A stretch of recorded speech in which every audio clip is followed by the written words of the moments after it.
And now joining us tonight to throw perspective on that story is Honorable Ronald Barmwezo. He's a member of parliament for Nakawa East, and Timothy Chimonges, who is a governance expert with SEPA Uganda. Gentlemen, many thanks for joining us tonight. I'll begin with you, Honorable. You're the man who sits in the House. What happened today? What happened to attendance, especially in the early hours of plenary? You know, the challenge is that we have rules of parliament that require us to register every time we come for plenary. And this register is not an option. We must register. You must record your presence in parliament. The unfortunate bit is that it's not enforced. We have Rule 112 that clearly states that every member of parliament should register, should attend parliament, and therefore should register. Unfortunately, these rules are not enforced, and that brings a very big problem. Then secondly, we have the issue that colleagues have spoken about. We are in a political year, and many of our colleagues, those colleagues, the so-called to-bes, are out there in our constituencies, canvassing for votes, and therefore that brings, it's a threat to us that majority of our colleagues stay out there in their constituencies. But Honourable, you've just come back from recess, and the House has been off for a number of weeks. You also were informed about parliamentary business earlier on, and not just today, like you want to maybe say that it was abrupt. But so then, do you want time off earlier before the election period so you can have time for parliament and time for canvassing for votes? A political year is not business as usual.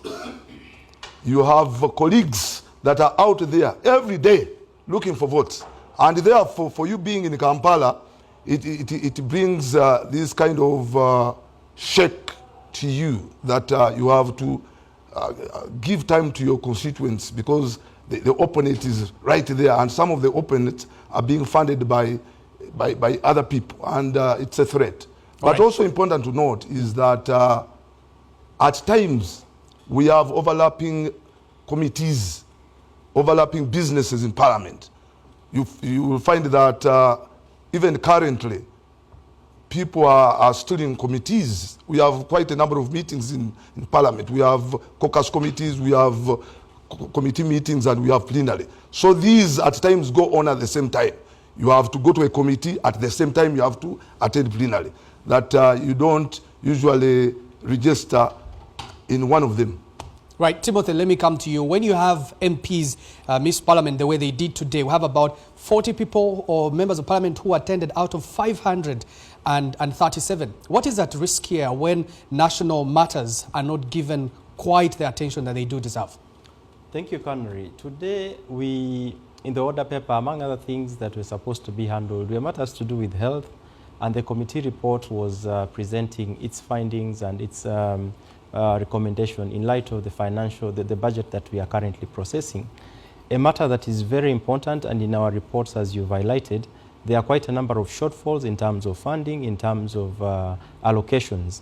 And when such a matter is on the floor of parliament, and you have members of parliament who should be looking into this, who should be weighing into this matter, holding the executive accountable, but also more importantly, contributing to the discussions to enable the executive form the upcoming budget in a very clear way so that the citizenry can benefit in this whole process. So at the end of the day, you see that the representative role is frustrated.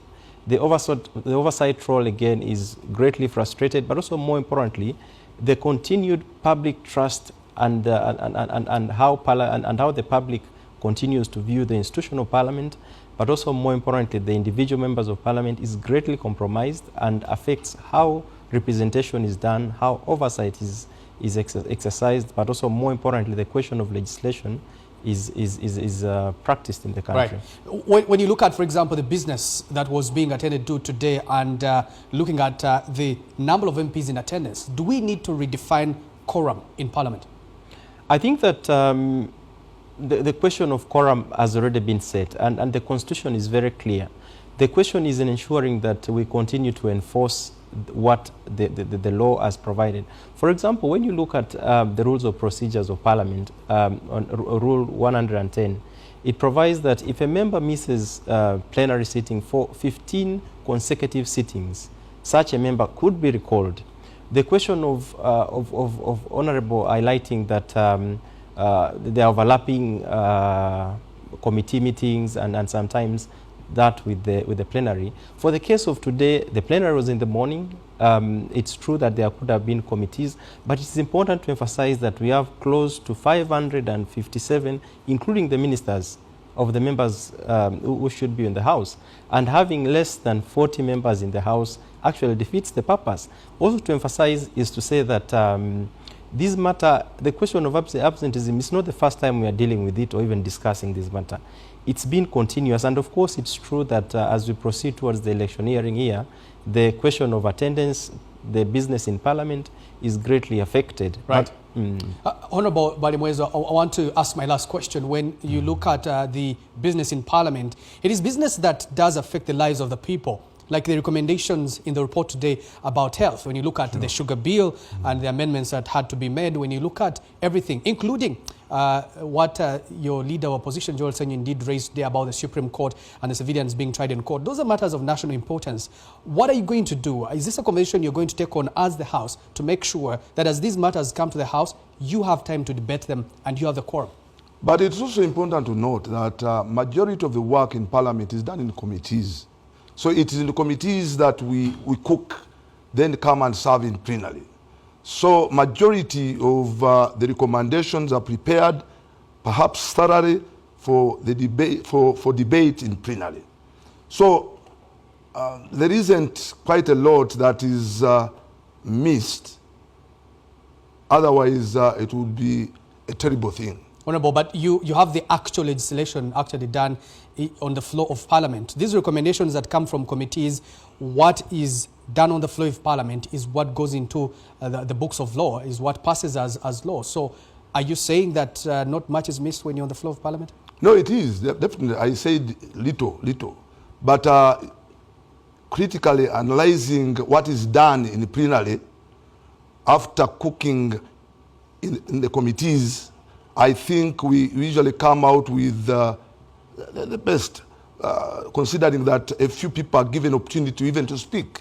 For instance, today I tried to raise my hand several times, but I wasn't given opportunity because we have experts at some of these things that when experts speak, at least it's taken in good faith. Right. Yes. Timothy, just 30 seconds. How should MPs be held accountable for absenteeism?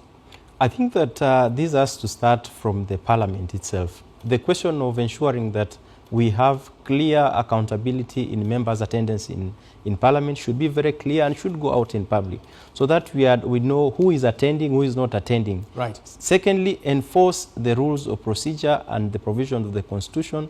A member who does not attend for 15 consecutive sessions of the House sittings should actually be recalled.